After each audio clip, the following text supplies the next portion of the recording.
বাংলাদেশের পার্বত্য অঞ্চলগুলোতে অর্থাৎ মণিপুরি, খাসিয়া, সাঁওতাল, গারো তারা কিন্তু বিভিন্নভাবে বিভিন্ন রকম পাতায় করে পিঠা তৈরি করে খায়, যা সাধারণত আমাদের সমতল এলাকাগুলোতে খুব একটা দেখতে পাওয়া যায় না। আজকে আমি আপনাদের সাথে এমন একটি পিঠার রেসিপি শেয়ার করতে যাচ্ছি যা আমাদের পার্বত্য অঞ্চলগুলোতে অত্যন্ত ফেমাস। পাশাপাশি ময়মনসিংহ, নেত্রকোনা, কিশোরগঞ্জ, সিলেট, বরিশাল এসব অঞ্চলেও রয়েছে এই পিঠার ব্যাপক জনপ্রিয়তা।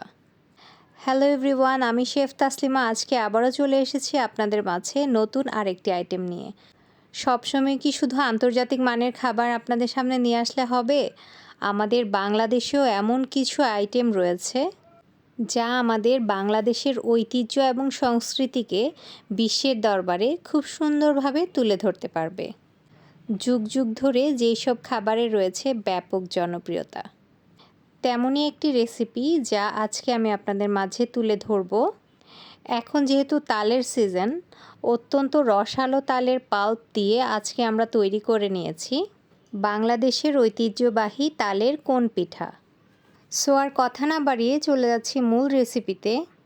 আমরা যারা পিওর বাঙালি তারা কিন্তু তাল থেকে তালের রসটাকে বের করে নেওয়াটা খুব ভালো করে জানি, তাই সেই ভিডিওটাকে দেখিয়ে আমরা আমাদের সময় নষ্ট করছি না। প্রথমে আমরা নিয়ে নিচ্ছি 1/4 কাপ লেক ওয়ার্ম মিল্ক, অর্থাৎ কুসুম গরম দুধ, যা আমরা ফিঙ্গারটাকে ডিপ করে রাখলে পরে সহ্য করতে পারবো এরকম কুসুম গরম দুধ নিয়ে নিচ্ছি। তার সাথে দিয়ে দিচ্ছি 1/2 টিস্পুন অ্যাক্টিভ ইস্ট। এই দুধ আর ইস্টের মিশ্রণটা আমাদের তালের ব্যাটারটিকে সফট অ্যান্ড ফ্লাফি করে তুলবে। সো আমাদেরকে প্রথমে ইস্টটাকে অ্যাক্টিভেট হতে দিতে হবে। তার জন্য আমরা এই লেক ওয়ার্ম মিল্কের মধ্যে আমাদের ইস্টটাকে দিয়ে একটু নেড়ে এক সাইডে 15 মিনিটের জন্য রেস্টে রেখে দেব। এই 15 মিনিটের মধ্যে আমাদের ইস্টটা অ্যাক্টিভেট হয়ে যাবে। ঠিক সেই সময়টাতে আমরা অন্যান্য মেজারমেন্টের জিনিসগুলোকে নিয়ে নিচ্ছি। এখানে আমরা রুম টেম্পারেচারের একটি ডিম নিয়ে নিয়েছি। তার সাথে দিয়ে দিচ্ছি 1/2 কাপ পরিমাণ গ্রেনুলেটেড সুগার। একটি হ্যান্ড বিটারের সাহায্যে আমরা এই দুটো উপকরণকে খুব ভালোভাবে বিট করে নেব। ঠিক ততক্ষণ পর্যন্ত বিট করব যতক্ষণ না পর্যন্ত এর মাঝে একটি ক্রিমি টেক্সচার ক্রিয়েট হয়।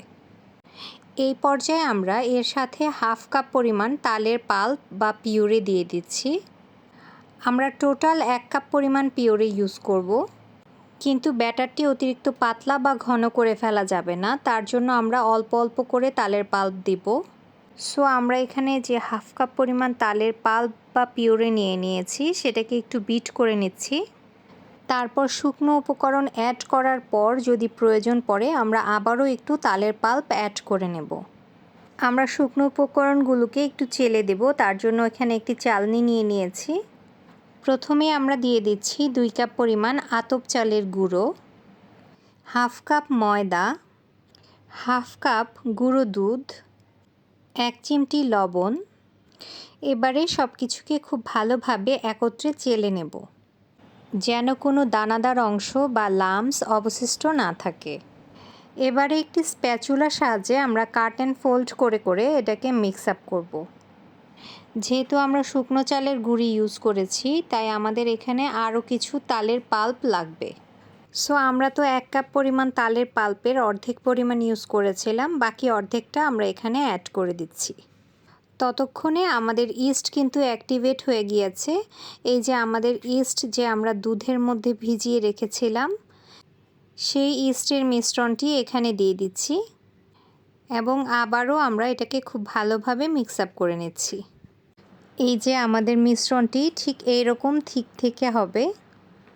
ব্যাটারটি খুব ভালোভাবে মিক্স আপ করে সবশেষে আমরা এর সাথে 1 কাপ পরিমাণ কোরানো নারিকেল অ্যাড করে দেব। নারিকেলটি স্প্যাচুলার সাথে খুব ভালোভাবে মিক্স আপ করে আমরা এই ব্যাটারটিকে একটি গরম জায়গায় 2 ঘন্টার জন্য রেস্টে রেখে দেব। আমি এখানে আমার বদ্ধ ওভেনে আমার তৈরি করা ব্যাটারটি রেখে দিয়েছি, যাতে করে এই 2 ঘন্টার মধ্যে খুব দ্রুত আমাদের ব্যাটারটি ফার্মেন্টেড হয়ে যায়। আপনারা চাইলে আপনাদের চুলার পাশে অথবা রোদ পড়ে এমন বারান্দায় রেখে দিতে পারেন। সো এবারে চলে যাচ্ছি আমাদের পাতাগুলোকে রেডি করে নিতে।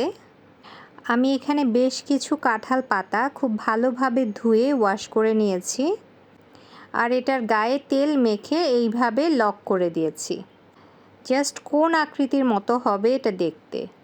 এইরকম তেল দিয়ে আমরা পাতাটাকে উপর নিচে খুব ভালোভাবে ব্রাশ করে নেব। আর পাতার যে হালকা সবুজ অংশটা রয়েছে এই জায়গাটা যাবে ভেতরের দিকে, আর ডিপ সবুজ অংশটা থাকবে বাহিরের দিকে। এভাবে জাস্ট ফোল্ড করে কোন আকৃতির করে নিলেই আমাদের পাতার ছাঁচটি তৈরি হয়ে যাবে। তবে এটা লক করার জন্য আমরা এরকম ছোট একটি কাঠি নিয়ে নেব, আর এখানে জাস্ট সেলাইয়ের মতো করে নিচ থেকে উপরের দিকে সেলাই করে দেব। এই তো তৈরি হয়ে গিয়েছে আমাদের কোন আকৃতির কাঁঠাল পাতার ছাঁচ। আপনাদের বোঝার সুবিধার্থে আমি আরও দুটো পাতাকে করে দেখাচ্ছি, যাতে করে আপনারা বাসায় চাইলে ইজিলি এই পাতাটাকে তৈরি করে নিতে পারেন। এভাবে আমরা সবগুলো পাতাকে করে নিয়েছি। 2 ঘন্টা হয়ে গিয়েছে। ইতিমধ্যেই কিন্তু আমাদের ব্যাটারটি সম্পূর্ণ ফার্মেন্টেড হয়ে গিয়েছে। দেখেন কেমন সুন্দরভাবে ভেতরের দিক থেকে জালিদার হয়ে ফুলে ফেপে ডাবল হয়ে গিয়েছে আমাদের ব্যাটারটি। এবারে আমরা চলে যাব এই ব্যাটারগুলোকে আমাদের কাঁঠাল পাতার ছাঁচে ঢালার জন্য। আর তার জন্য আমাদের একটি পাত্র তৈরি করে নিতে হবে। আমরা এখানে একটি ডিপ সসপ্যান নিয়ে নিয়েছি, আর তার মধ্যে নিয়ে নিয়েছি ফুটন্ত গরম পানি। তার মাঝে একটি ছোট বাটি বসিয়ে দিয়েছি এবং একটি ছোট হ্যামারের সাহায্যে এখানে আমি বাটিটাকে একদম নিচে সিল করে দিয়েছি। তার উপরে বসিয়ে দিচ্ছি একটি কুলিং স্ট্যান্ড। বাস আমাদের পাত্র কিন্তু রেডি হয়ে গিয়েছে। এবারে কাঁঠাল পাতার ছাঁচগুলোর মধ্যে 4 ভাগের 3 অংশ আমরা ব্যাটার পুরিয়ে নেব। এর বেশি দেয়া যাবে না, কারণ আমাদের এই তালের পিঠাগুলো কিন্তু যখন ভাপে বসাবো আমরা তখন ফুলে ডাবল হয়ে যাবে। তাই আমরা আমাদের পাতার ছাঁচের 4 ভাগের 3 অংশ পর্যন্ত ব্যাটার ঢেলে দেব। এভাবে আমরা প্রত্যেকটি পাতার ছাঁচে ব্যাটার ঢেলে নিয়েছি, আর আমাদের পাত্রে খুব সুন্দরভাবে বসিয়ে দিয়েছি। এবারে সামান্য কোরানো নারিকেল দিয়ে আমরা এগুলোকে একটু সাজিয়ে দেব। সবগুলো পিঠার উপরে আমরা ইভেনলি কোরানো নারিকেল ছড়িয়ে দিয়েছি।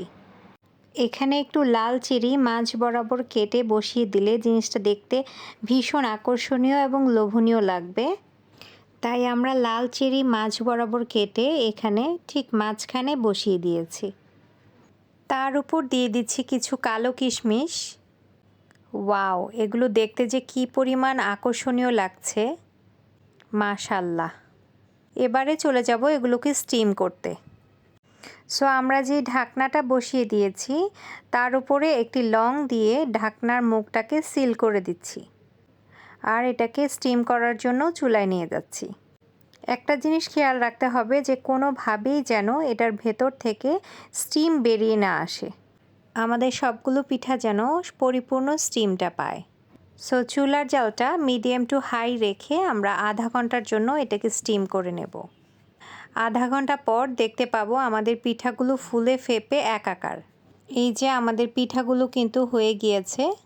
ফিঙ্গার দিয়ে চাপ দেওয়ার পর যখন আমাদের পিঠাটা পাঞ্চ ব্যাক করবে তখনই আমরা বুঝতে পারবো যে আমাদের পিঠা সম্পূর্ণ ডান।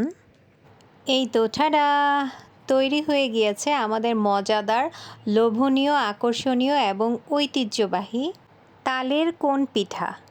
দেখেন তো কী পরিমাণ লোভনীয় লাগছে আমাদের পিঠাগুলো।